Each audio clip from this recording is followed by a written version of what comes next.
हम मिक्की यादव अहाँ समस्त मिथिलावासी के प्रणाम करै छी। आइ हम एकटा भगवती गीत लऽ कऽ आयल छी। आशा करै छी अहाँ सबके नीक लागत तऽ हमरा चैनल के सब्सक्राइब कऽ लेब और वीडियो के लाइक और ज़्यादा से ज़्यादा शेयर सेहो कऽ देबै। पूरा गीत जरूर सुनब से हमर अहाँ सबसँ विनती अछि। चलू सुनू। कतेक परीक्षा लिख देने छी जननी हमर कपार यै। कतेक परीक्षा लिख देने छी जननी हमर कपार यै।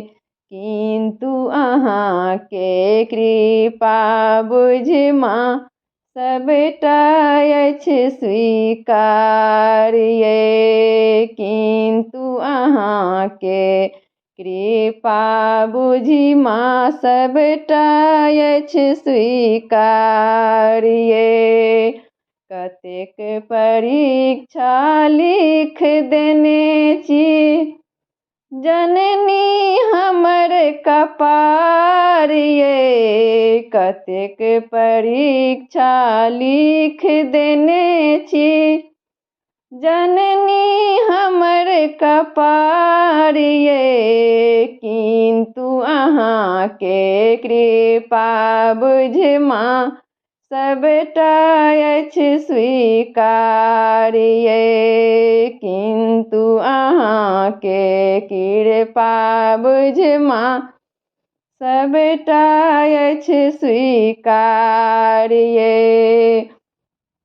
पर्वत ऊपर वासिनी मैया केला हृदय पहाड़ यै। पर्वत ऊपर वासिनी मैया केला हृदय पहाड़ यै।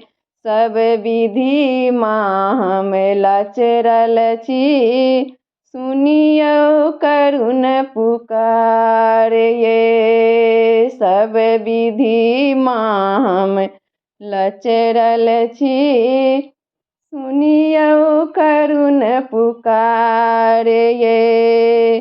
किन्तु अहाँके कृपा बुझि माँ सबटा अछि स्वीकार यै।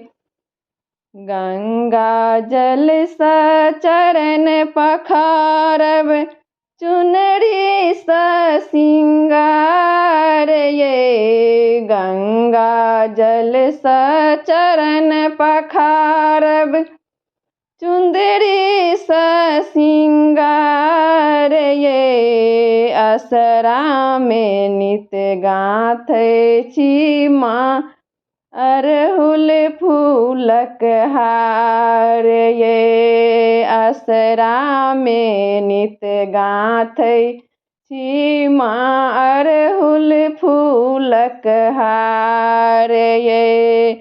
कतेक परीक्षा लिख देने छी जननी हमर कपार यै। किन्तु अहाँके कृपा बुझि माँ सबटा अछि स्वीकार यै। कष्ट हरू हे दयामयी करू उजरल सँ उजियार यै। कष्ट हरू हे दयामयी करू उजरल सँ उजियार यै। मिक्की याचक बनल शरण में मांगै माँ ई दुलार यै। हम छी याचक बनल शरण में मांगै छी माँ दुलार यै। कतेक परीक्षा लिख देने छी जननी हमर कपार यै। कतेक परीक्षा लिख देने छी, जननी हमर कपार ये, किन्तु अहाँके कृपा बुझ माँ, सबटा अछि स्वीकार ये।